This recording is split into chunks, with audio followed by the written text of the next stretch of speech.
Well, hello, creatives, community, and kind folks. Welcome to RPG with DBJ. I am your host, DBJ, and today we are going to talk about um, an oldie but goodie, hopefully, and a recontextualization of something that's been around for, I don't know, quite some time in the tabletop role playing business. yeah, hey, and King. We're going to have some visual aids, but this came about from and let's be honest. Let me go back a little bit. Let's be honest. In the tabletop role playing community, we have these cyclical ideas that go throughout the community and are brought back into the community because maybe newer players find these concepts to be brand new. Sometimes we look at the exact same subject in a different manner. So this was sparked by a number of videos that came across my feed specifically saying, hey, don't run sandboxes. How about we run our games like soap operas?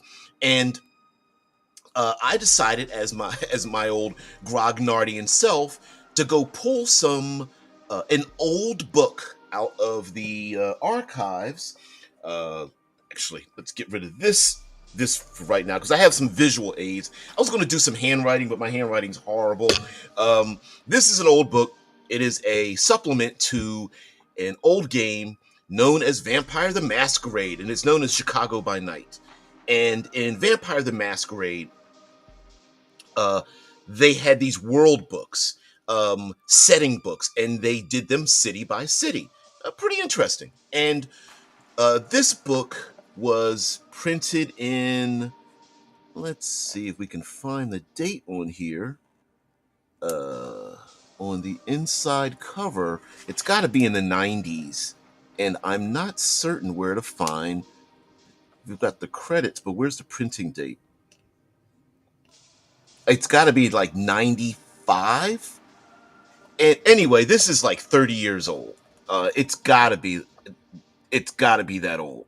And the thing is that this concept of points of light, of threads, of soap operas has existed for a long time. But maybe it just needs to be recontextualized in a modern sense. So in tabletop role playing games, uh, this Vampire the Masquerade book had soap opera like connections between many of the NPCs. Hey there, Shice. Uh, and I hope your stay back in the Americas was okay. But yeah, I hope your flight back is uneventful and peaceful. Now, the there's this concept of we're going to use terms like points of light. We may even bring up West Marches. Um, Sometimes this is referred to as a point crawl.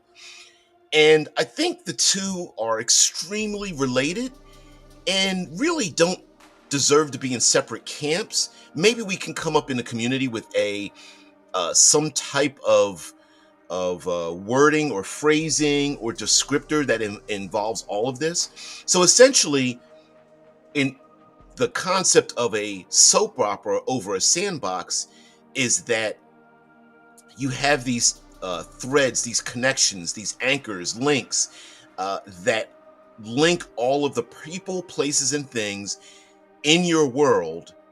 And those links have a social or economic, psychological, emotional connection with each other. And the important part of that is once the players are involved in it, whether they choose to or not, they disrupt the whole thing. And that's the important part. So we're going to take a look at this visual aid. This is a book called Chicago by Night, and it details the of course the city of Chicago, and it's by night because they're vampires. It's a dark world. It's a dark reflection of our world. But we're going to go to the back of the book, towards the back of the book. It details many of the vampires and their histories and all that kind of stuff. But we're going to go to the soap opera-ish personality mappings and use that as our we're going to steal from it. I'm sorry, it's an homage. No, we're going to borrow it, we're going to learn from it. Okay, so the coteries or coteries, if you would like to pronounce it that way, are groups of vampires and their connections with each other. So in this city, at the printing of this book, is Chicago. Sorry, I'm trying to hold this open here. I don't want to split the binding because these books they're pretty old. Um, and the Primogen are like the leaders of the different clans of vampires. And in this particular book, we have the physical imagery of the different leaders. And then between them are these connections. In a physical sense, this would be like a point crawl. Each of these personalities would be a location in a classic OSR dungeon crawl. But in here, instead, we have individuals. And basically, it works the exact same way. Now, in a point crawl, the points themselves are the importance, and the crawl is the distance between them. And we don't need to actually map how many hexes. We don't need to measure the kilometers or distance in a physical sense. What happens in a point crawl is there's two important points, and there may be interactions, encounters, dangers that slow us down or make movement easier between those different points. Yeah, Drew says there have been 2 editions of Chicago by Night. Oh, there's been plenty of these rewritten editions. Yeah, since they made a second one after a few years to accommodate for the changes. And of course, what happens is we learn more. And this is a first printing. Uh, the White Wolf games have reprinted their game, and there's actually a meta storyline, so things begin to change. The leadership changes, vampires die and come and go, so there is a bit of a meta change to it. We're unworried about the history. We're looking at the mapping, personality mapping. So it may be very difficult for you guys to see this, and it's going to be hard for me to both bring it close to the camera, but we have a main character in here that is our prince of the city, the main vampire that controls everything. And we have arrows pointed to all of the different. It's more of a uh, web or a spokes, and each of these has a word listed to it. And I think that's a very easy way to map out your soap opera, because we're going to not world build, but we're going to setting build with like in a soap opera rather than Sandbox. And so what happens here is we have characters like off to the left we have Nikolai and Annabelle, and there's a line and it just says the word respect. And so just with a simple word we can very easily look down and go, oh, okay, I get it. Okay, they respect each other. Whereas in the middle here, there's like Lodin is the prince of the city. He's the main vampire, and with this guy above him, he's presumptuous. But then the person up there, his relationship is contempt, and then Lodin thinks Inyaga is scary, but she thinks he's necessary, and so on and so forth. Khalid thinks that Lodin is insignificant, and Lodin thinks the other one is suspicious. And you can draw these lines between each other. As a matter of fact, this could even be more complicated if we start using each of these points of light. And I'm going to get more specific about the points of light. I'm using the points of light as a generalization in a social context, but in a points of light, you could take each and every one of these individuals and start drawing lines to every other NPC that's available. Now, in this back of the book, there are different groups of NPCs, vampires, according to Vampire the Masquerade, but you can do this for your own world. And it details, just with using one word, maybe 2 words. Most of these are one word. And this is Lodin's brood. These are all the vampires that the prince has under his thrall. And they have their different types of personalities and connections with each other. The sewer rats and their connection with each other. There are the Chantry, a council of elders. There's individuals known as the inmates. And so In Vampire, it's less about where you're at, it's more about who you're interacting with. And when the player characters get involved, in between, what ends up happening is, like, I'm specifically using words like anchors, threads, connections, strings, that, like an acoustic guitar, whether you want to or not, the minute you pluck that string, it's going to send a vibration, and it might be discordant, or it might be very pleasant. And how the players interact in this world, whether they choose to or not, once they fall into these threads, the NPCs themselves will have opinions about the player characters, for good or bad, or long term, short term. Maybe they might question the NPCs. Maybe they think the NPCs are in the way.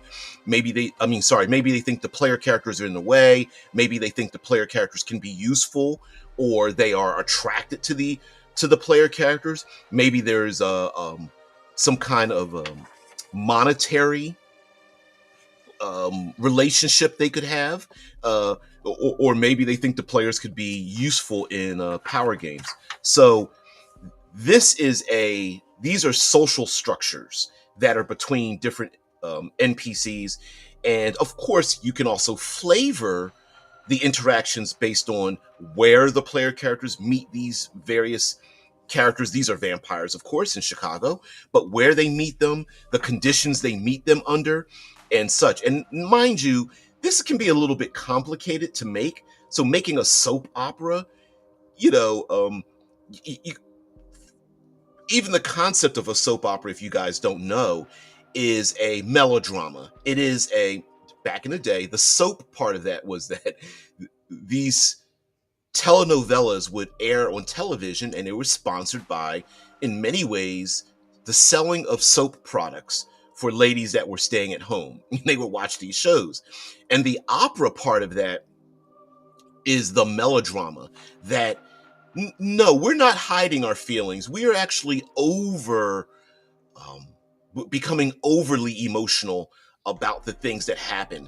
We're not just going to cry. We're going to fall to our knees and scream. We're not just going to get angry. We're going to pick up things and throw it against the wall and punch through, break tables. We're not just going to stand up and push our chest against someone else and argue. We're going to push and knock each other down and threaten each other's lives and livelihoods. We're going to hold grudges. It's taking the volume and turning it up to 11. And this is an oldie but goodie. Chicago by Night. It is a supplement for White Wolf Gaming for Vampire the Masquerade.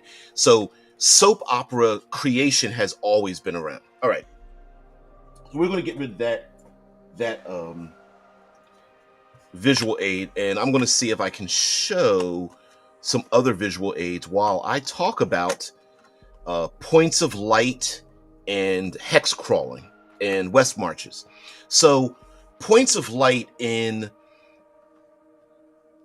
a physical sense in tabletop role-playing game is a fantasy concept of a semi-post-apocalyptic world in which society and humanity gathers around a point of light, and that point of light drives off the bad stuff, the evil, the dangerous wilderness out there. And the player characters are the brave, the intrepid, the experienced, if somewhat foolhardy individuals that are able to travel around in the dark reaches of the world, and they can find refuge sometimes and allies and recuperate at these points of light. Let's see if I can find this article.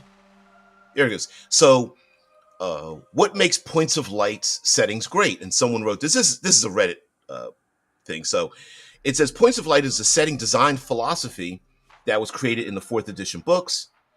A points of light setting is a setting where civilization, the talky quest givey part of the game world, is on the edge of extinction. A point of light setting is inherently post apocalyptic. The dark wilderness presses in all around, and only small flickering flames of civilization are left over. You won't find the vast empires or well guarded trade routes or centrally organized multinational organizations in a point of light setting.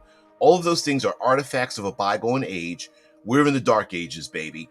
And so a point of light basically is, if you think of a map, and if you were to write this down or draw it out, you would just put little points and you would name those points. Maybe city states, villages, hovels, what have you. And on a physical thematic sense, um, even written by, what's the game creator?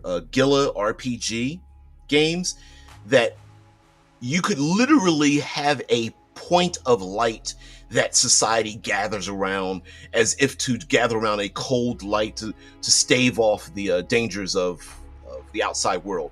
Much like going camping and the ancient humanity gathered around the fire, which is the point of light, chasing out the shadows. But of course, they're in a light dome, so everything out in the shadows is dangerous. That's a physical sense. I think the soap opera portion of this is exactly the same way. The physical part is, we have different locations around your setting, around your world or your world map, and the link between those points of light is they are the threads, they are the foundations, they are the strings that connect each one of them. Yeah, we've got 1,000 points of light for the homeless man. Well, we can make this as complicated as you'd like. I don't think 1,000 points of light is a good way to start.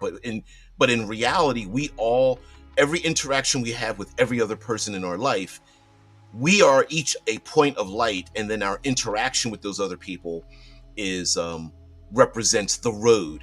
There's a physical road, a physicality. Oh, it is a mountain pass. It is, you must cross a river. You have to go through the accursed desert, and then that would be the pathway to get to the other point of light. The point of light being the more interesting location, filled with a bunch of NPCs. But we don't need to just use physical links. We can have political links.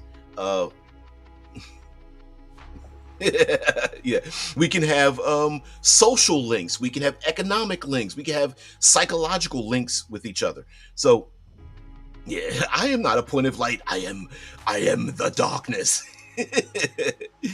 Oh man, yeah, yes.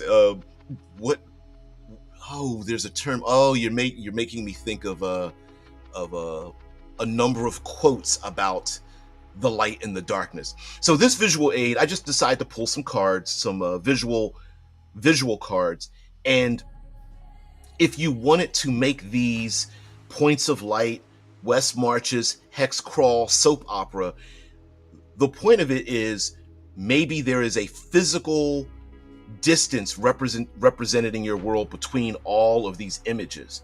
Um, each of these people, or representations of people living in different locations.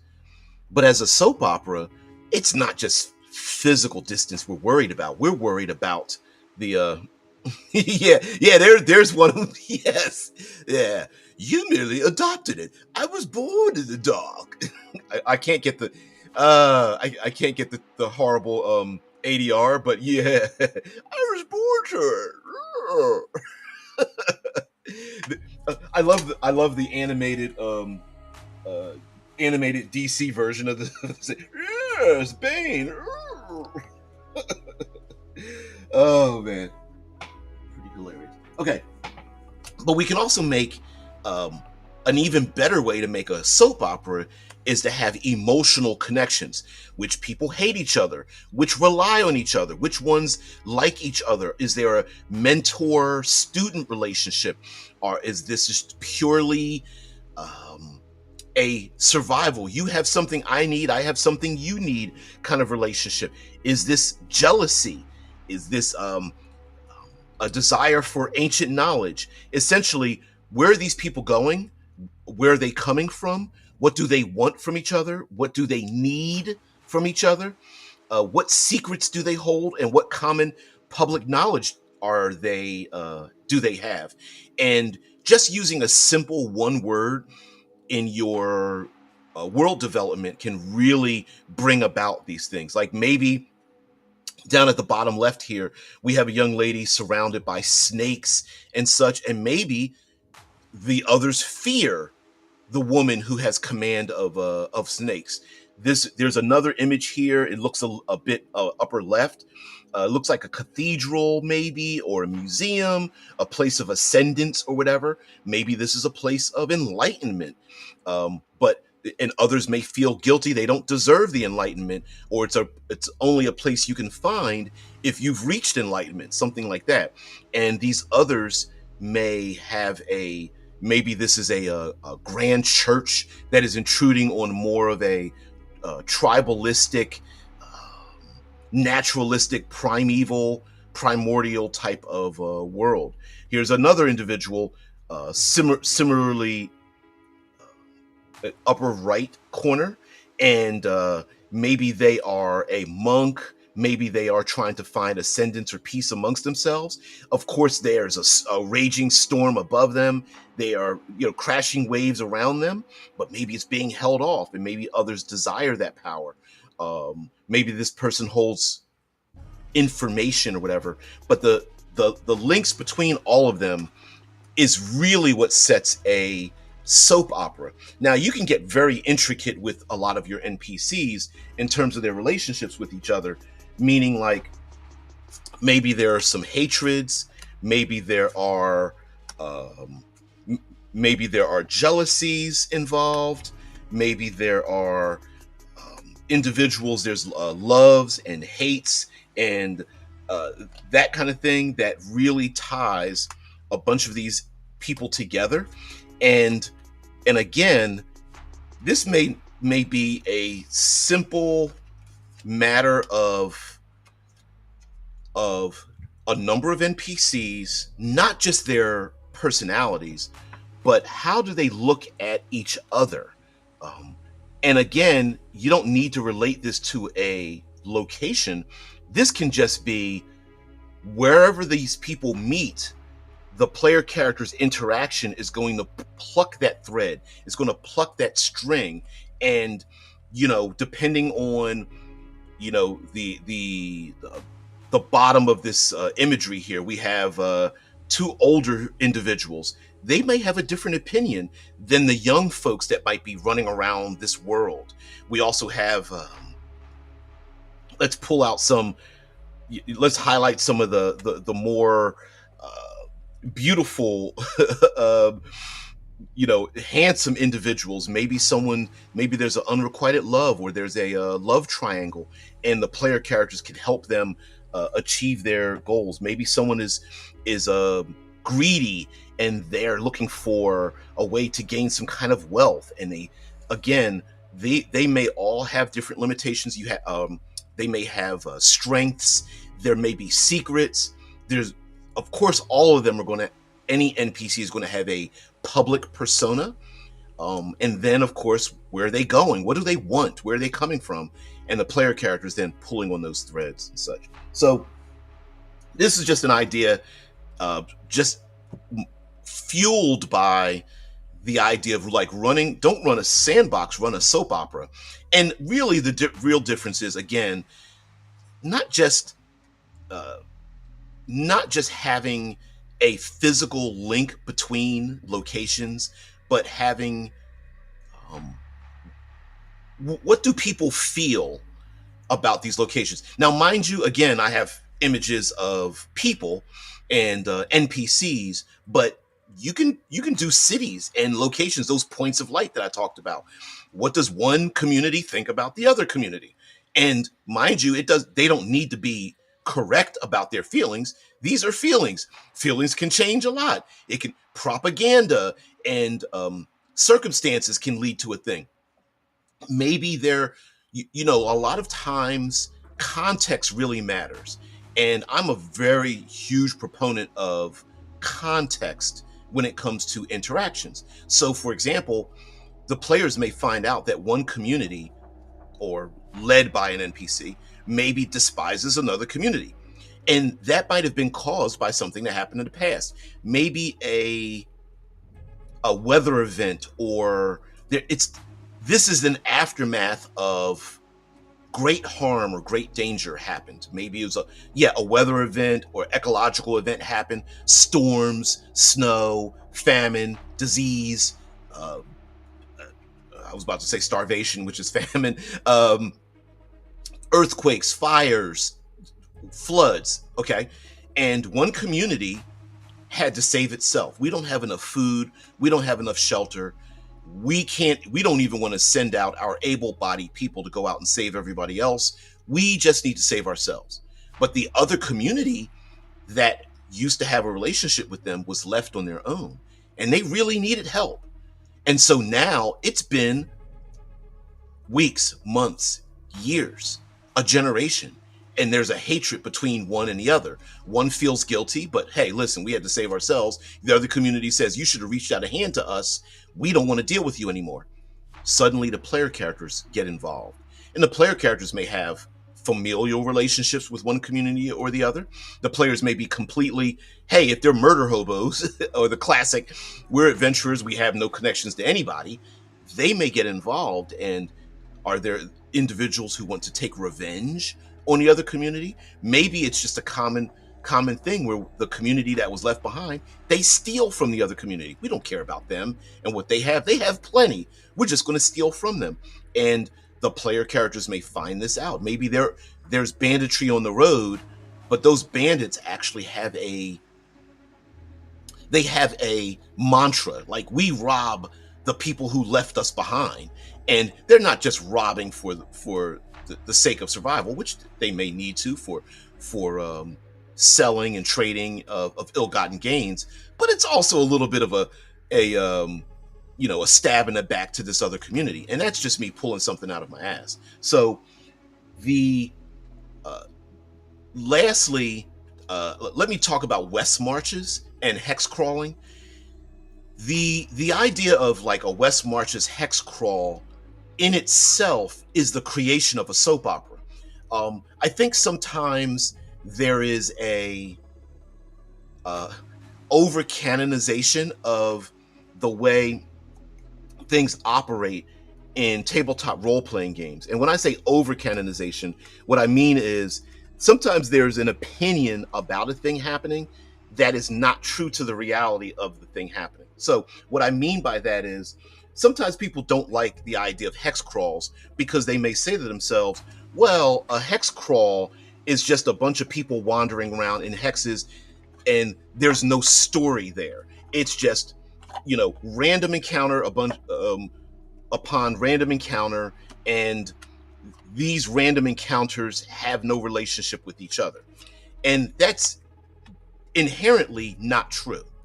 In a true hex crawl, what happens is, yes, in the beginning, the players may have no connection to what's going on. Maybe they arrive at the Isle of Dread and they start wandering around. They don't know what's going on. But what ends up happening in a real West Marches, in a real hex crawl, is that once the players involve themselves into the world, they disrupt the strings. They pluck the strings. And so in one hex, I just decided to draw. Sorry, maybe I should actually tell you what these are. These are Everway Deluxe. This is from the diceless role-playing game Everway. This is a deluxe fortune deck.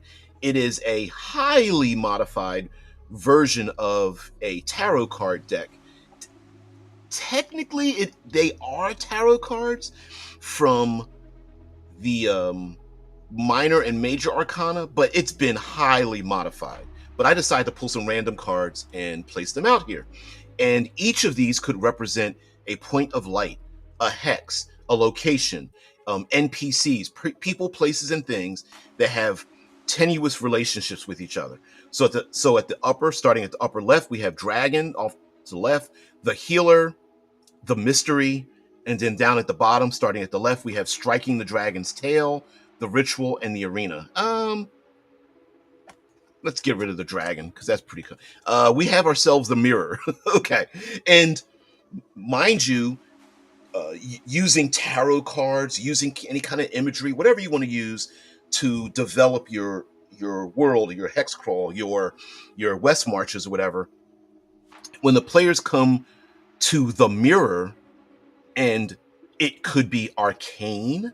Maybe there are people who can look through mirrors to find out what is on the other side. Or maybe there are people who have a dark reflection of themselves, or they go to a city of shadows where there's nothing but criminals and cut purses and such. But to really see what's going on, you have to, each person has to look at themselves in the mirror, or whatever the case may be. But what is that relationship to the healer, or the ritual, or striking the dragon's tail, the mystery, or the arena? Are these physical representations? Maybe these are NPCs. And how does each person feel about the other people? I mean, under the healer, do they help the people that are fighting in the arena to get them healed up back into the arena? Or is there some animosity? Yes, we are healing the people who are fighting in the arena, but we don't approve of it because they are just putting themselves back into a meat grinder. What is the mystery? Up on the plane. There he is.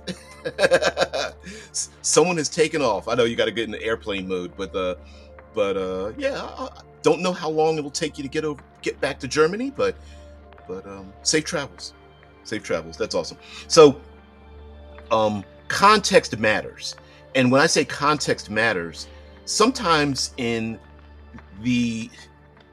going to say use over canonization. Sometimes in tabletop role playing games, everything tends to be looked at in a vacuum, but context does matter. So it's, again, using the concept of where are people coming from? Where are they going to? Is it a community? What happened in the past? What is the expectation, or what's going to happen in the future? And when the players interrupt that concept, that particular thing, maybe the healers are making yet another pilgrimage to the arena to both help the fighters in the arena, but also try to convince people maybe we shouldn't be having arena fights. And they're traveling from one place to another. What kind of interaction do the players have with those people? What about the mystery? What is the mystery in the first place? It looks like there's a moon and there's some kind of like black or violet rose or something like that. Does this grow on a roadside? What is this about? Do people make pilgrimages to find this thing? Or maybe this flower is plucked off the side of the road by a player character, and it sets off a series of, hey, what's going on there? You said salam. What is it? Salam alaikum? Peace be with you? And the response is, walaikum assalam. With you be peace. I can't remember what the description is. I grew up with that with 5%ers in Philadelphia, Pennsylvania. Yeah. Bow ties and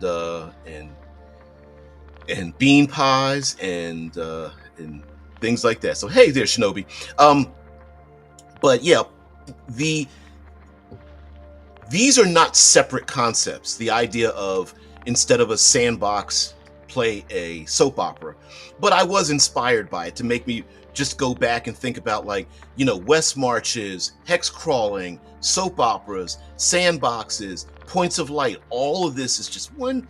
It's all just one big toolbox. And yes, maybe we are thinking of it in different manners. Some are thinking of this physically, like which things are physically separated from someone else or something else in the classic West Marches points of light type of setting. But a soap opera is much more about histories and how people feel about each other, the social connections, the use of, I don't even remember these Magic Gathering cards. The idea of having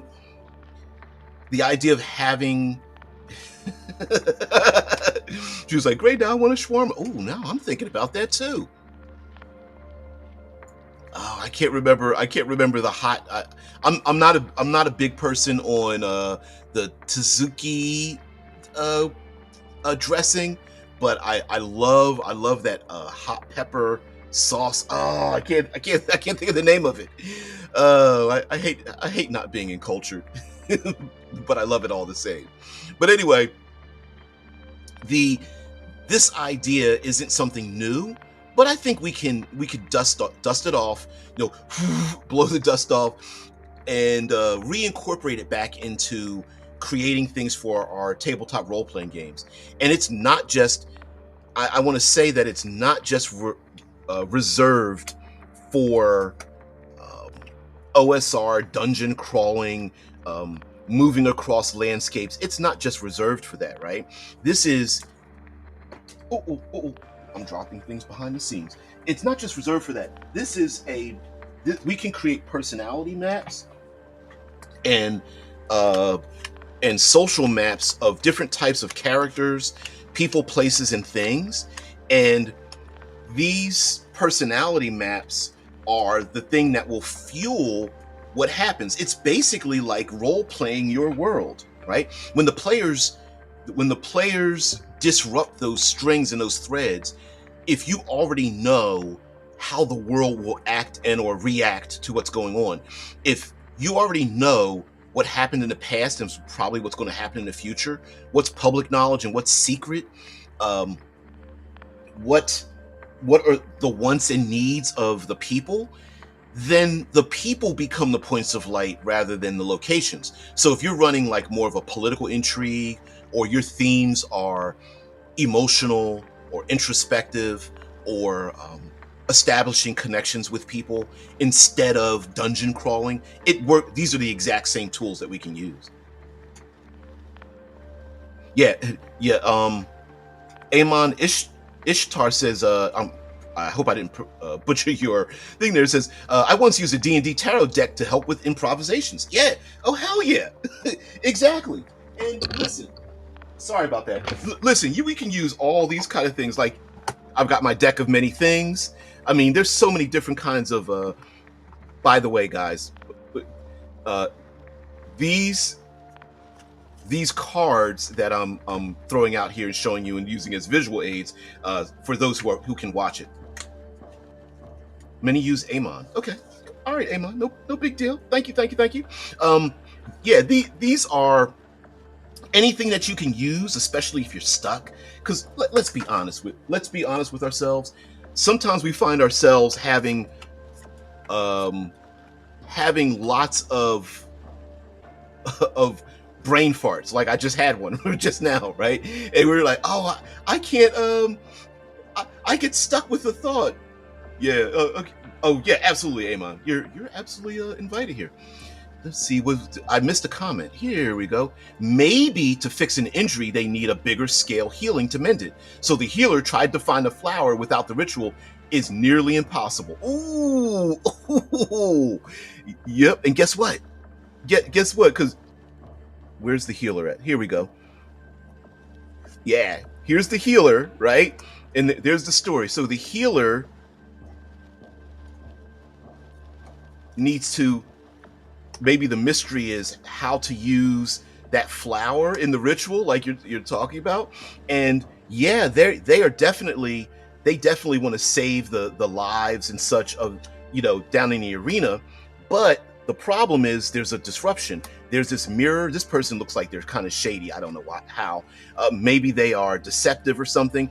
And this card says striking the dragon's tail, and that may be literally the player characters getting involved. And it's like, hey, there's a again precarious, tenuous situation where something can get out of control.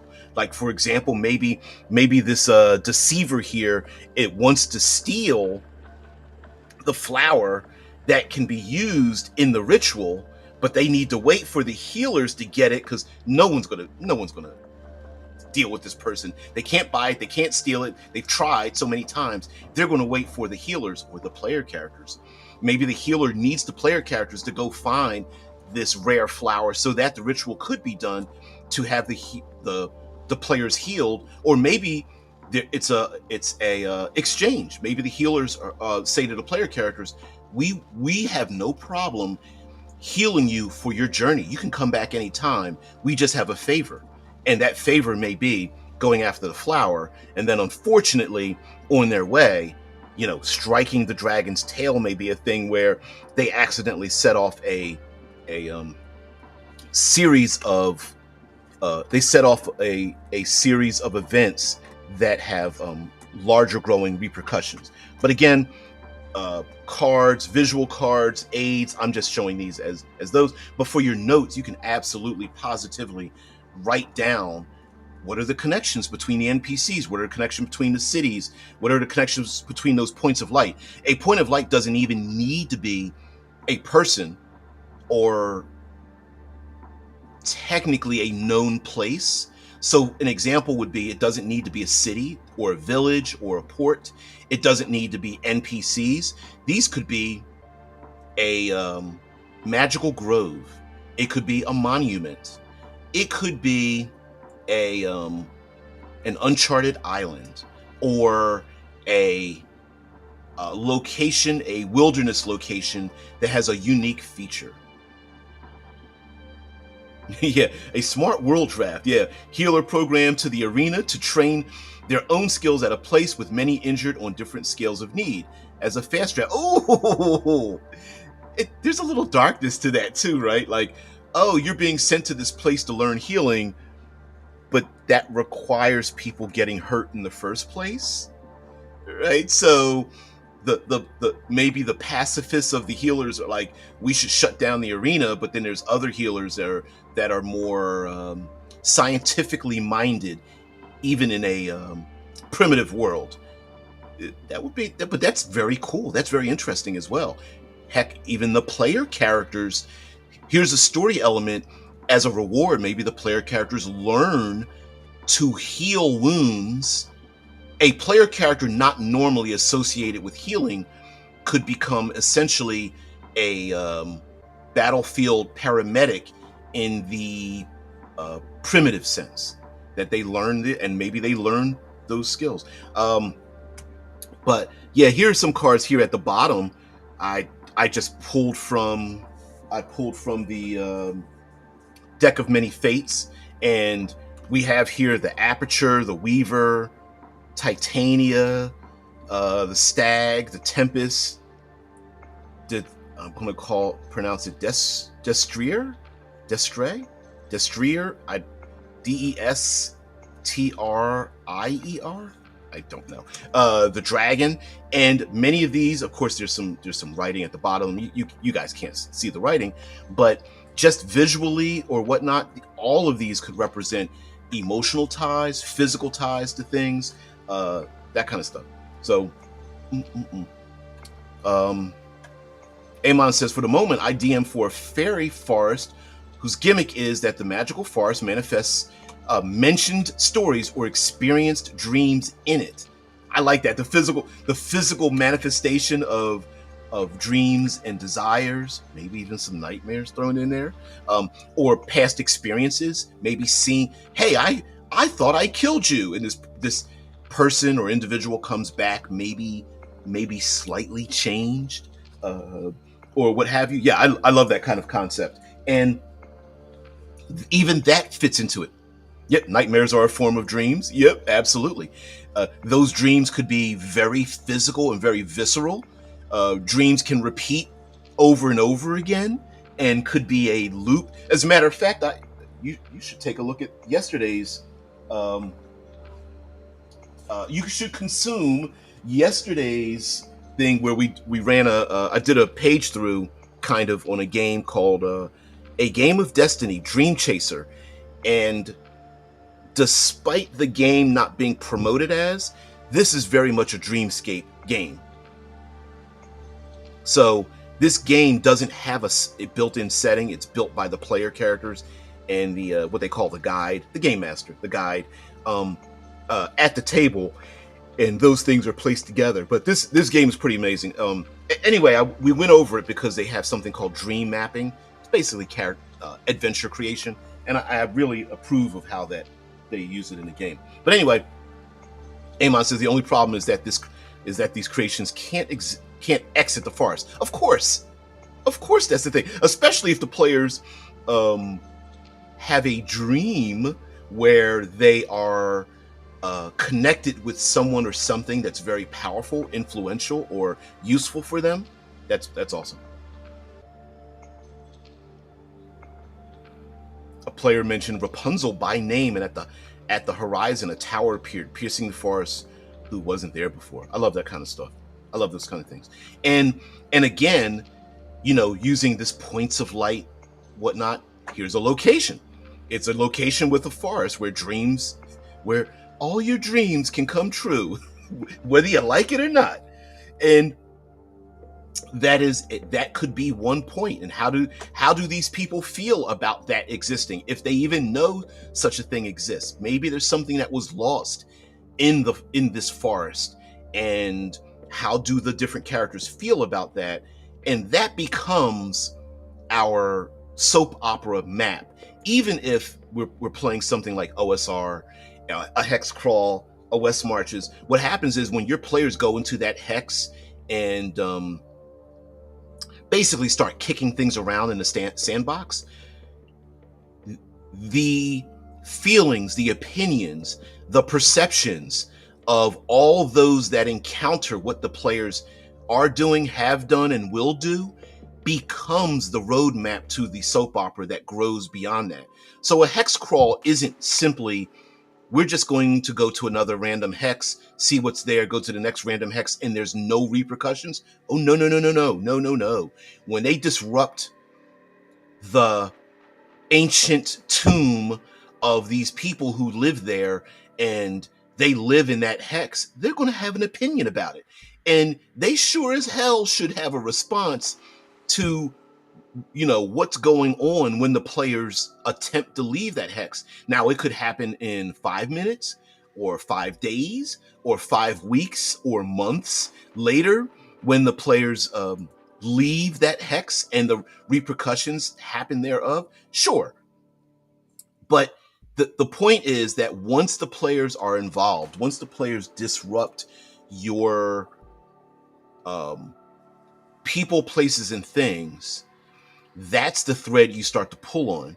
And as the players start moving around, yes, those people that lived in hex number 1, they can send out scouts and tell other people, messengers tell other people about the the PCs that are coming, and alert the other NPCs about what to expect. Hey, they are murder hobos, or they are looking for forbidden information, or they are grave robbers, or they are on a exploratory mission to make connections with people or trade, or they're looking for a notorious criminal that ran into this region, or what have you. And that should start the ball rolling. That should start the one thing leads to the next thing, leads to the next thing in a hex crawl.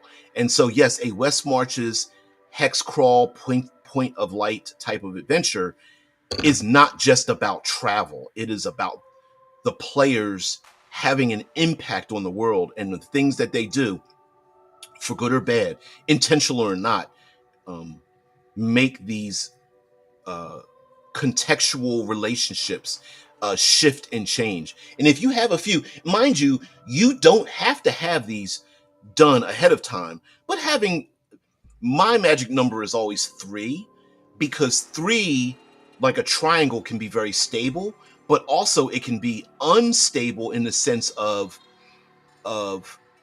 there may be opposition, and having opposition with 2 forces is usually black or white. You got to pick one side or the other.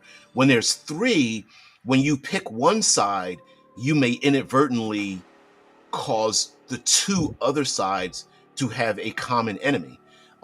It also means that 3 opposing forces can be in equilibrium, not wanting to, or not having the ability to, or not having a desire to, have a treaty with the other 2 forces. And the player characters could disrupt that very easily by creating a 4th line. So it could be, it could be a faction in the PCs on one side, and the 2 other factions or PCs or NPCs on the other side, equalizing it out, and then therefore creating the opportunity to have animosity and take physical or economic or political action.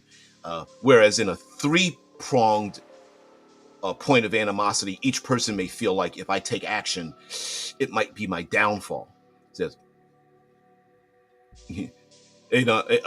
Amon says, but in reality, the mother is pregnant and hasn't explained it to her girl, and a fairy tries to help, but they don't know about humans outside of dreams and stories. Ooh. Oh, I'm sorry, I didn't read the thing before that. For the moment, a small girl wandered into the forest to find a healing flower for their mother she thinks is deadly sick. You know, that reminds me of the Marvel storyline that they kind of brought into they could have extended further with Scarlet Witch in the MCU movies, where there was a long running storyline where the Scarlet Witch, you found out that she dreamed up her children because she could affect reality. So as long as she believed her children were real, they were. And and of course she went crazy because she didn't realize she was doing it. And then when she found out, and then eventually they brought that storyline back and made the kids older, and now they are real characters in the Marvel universe and things like that. But in the beginning, that was during the was it the tail end of was it the beginning or the tail end of the House of M? Anyway, yeah. It was the House of M, part of the House of M storyline. Yeah, where she's pretty nasty, and but what a great what great concepts to pull from, right? Like, what if fey creatures are like that and they need the player characters to get involved? And mind you, that could literally be just in one hex of a hex crawl in your OSR. Hey guys, we're going to randomly roll for these different hexes that you're going to go to. And if there's fey creatures that are like, listen, we need you because we don't exist without your belief. And the more you believe in us, we really need you to stay here, so that our people can grow and our children can grow. The other people that they escaped, they left and caused our brood to disappear. And now they need to replace them with the player characters. Well, if the player characters are like, well, listen, we'd love to help you out, but we got to go, and they escape, who's to say what interactions those fey creatures may have with other people that exist in that world, and what rumors they spread, what illusory um, machinations they have against other people that live in other locations. Maybe the fey creatures have never left, but now they have to send out agents to go and capture the player characters, or many other people like the player characters, to bring them back. And that's a whole storyline unto itself, created by the fact that the player characters showed up. Because maybe those fey creatures that are dreamlike and illusory in their existence had no other options but to fade away until the player characters show up. And it's like, ooh, let's hold on to that piece of hope. Those hopes and dreams, yeah. Fairy like to share stories, but because of the nature of the forest, they operate more at dream logic than conventional ones. Of course, absolutely. And who's to say the players don't go to hex number 2, where the I don't know, some of these people live in hex number 2 and have been afraid of going into that fey forest, but they find out that there is a manner in which to operate or to connect with the fey creatures, if only they had this flower for this ritual that the healers have been using this entire time, and using it, simply having no knowledge of it, going to the arena that might be over in hex number 3, but there's a great deceiver that has been hired by one or more of these other NPCs to try to get it back, not knowing that the player characters disrupted the equilibrium of a thing. And maybe now those fey creatures have gotten the power or ability or something of that nature to leave the forest. And see, right now, like I said, this channel is dedicated to being inspired. And the idea of changing our mindset, it's more of a mindset change from sandbox to soap opera. The mindset change is the fact that it's not just visiting another random crypt. It's not visiting and going to another dungeon and having a treasure type queue down in the dungeon after defeating, 2d8 gnolls. It's not really about that. What it's about is what is the context of the things that are going on before the players even get involved. Are they suffering from war or famine? Like we're talking about the how I'm pulling inspiration for it. But Amon is mentioning, are the Fey creatures going to fade away? Are they? Is their entire culture going to disappear if they don't do something fast? And how desperate are they? And then now the player characters are the ones that have plucked that string, and they've sent this discordant tone through the world, and that is what makes a sandbox truly immersive. And of course, when you do that and the players realize, wow, all of our actions are changing the very world that we're in, it makes it more amazing. Fairy, we're going to end this with Amon before we get out of here. Fairy, sorry about this. The near village has a small animal garden so children can play in and work a bit like a lightning rod for fairy visitors from the near forest. Okay. The flower in my draft has a slight catch. It never existed in reality. Only through the hopes and dreams from the wandering girl, it is real. I like that. I like that a lot. Because what a great way to explain like why a flower doesn't exist. Oh, no, it exists, but only in your hopes and dreams. Yeah, Amon says, so when the Caroline wanders out with the flower, it stops existing. It needs to be stabilized through other means. And again, what a great overriding concept as well. Meaning, like, if we're doing a West Marches Points of Light OSR type of world, maybe the overriding theme is how do we acquire this dream flower?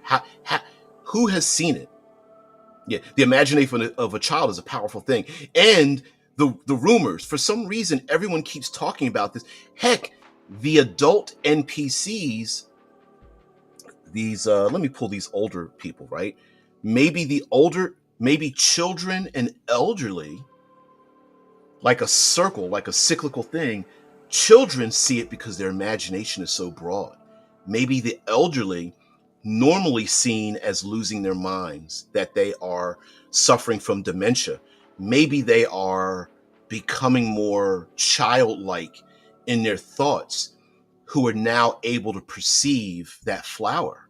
And that becomes the value of all the, like, this entire hex world thing. There's rumors of it, like, oh, that doesn't exist, that's in legend. Others are like, no, I've seen it. I remember when I was a kid, I saw this thing.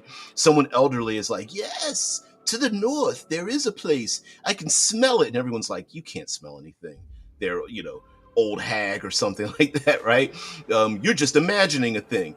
And that could be an overarching story if the players actually see this thing, or the players want to investigate where it's at, or the players are like, it's just a bunch of people and wives' tales, we don't believe it. That may change the opinions of the people they encounter. And again, the minute that happens, now you have a thread.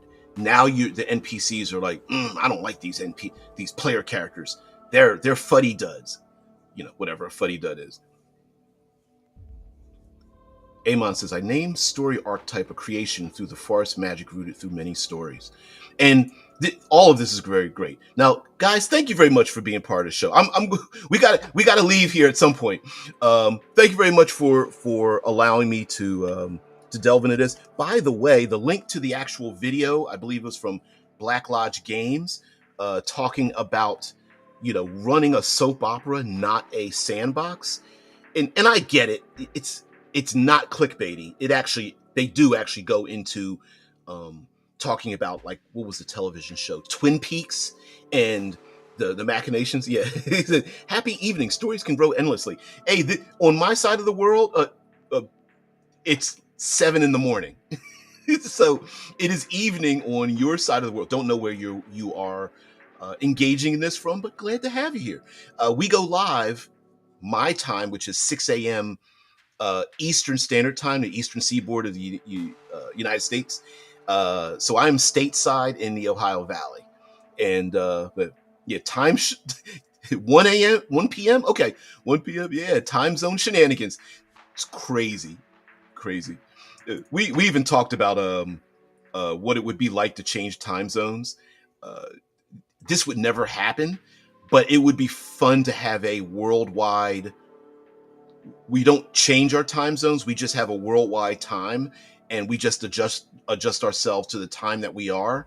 I know this. It sounds strange to say this, but it's hard to describe it. But it does blow the mind a little bit. But anyway, thank you very much for those who found the show and are inspired. If this is something you like, please like, share, subscribe. You know the usual bullshit. Whatever. Anyway, guys, thank you very much for being part of the show. Tomorrow, what are we going to talk about tomorrow? I don't know, but I know there's plenty of things we can talk about. I like showing off some of the let also for those who are unfamiliar. Normally, I'm a talking head. It's me just uh, I'm a talking head and shoulder. I like to share some things out. But if you prefer or like or would like to see me share some of these other things, visuals like cards and books and looking through, I'm not a very good reviewer, but I like sharing some of the things that I have. Just let me know if that's the kind of thing you would like as well. Amon says a draft is that the fairy forest may have adjusted the time. We might find this out when the player exits the forest. Yeah, yeah, exactly. Yeah, I like the cards. Okay, all right. And anyway, um, I also like change and I like running things seat of the pants as well. So if, for example, if there's something that comes up today, I might just do it tomorrow. But this channel is basically like hanging out right before the game or after your game session, and we just get to talk about things and stuff, high-minded things. Yeah, that's what we do here. So thank you very much for being part of the show. Thank you very much for finding RPG with DBJ, because I am DBJ, and I'm glad you guys like tabletop role-playing games. So I'll see you tomorrow. I'm not going to hold you guys anymore. Your time is very valuable. Thank you very much for spending it here with me. I hope in return, I can make some change. Guys, have a great one. I'll see you later. Peace and tranquility. Bye.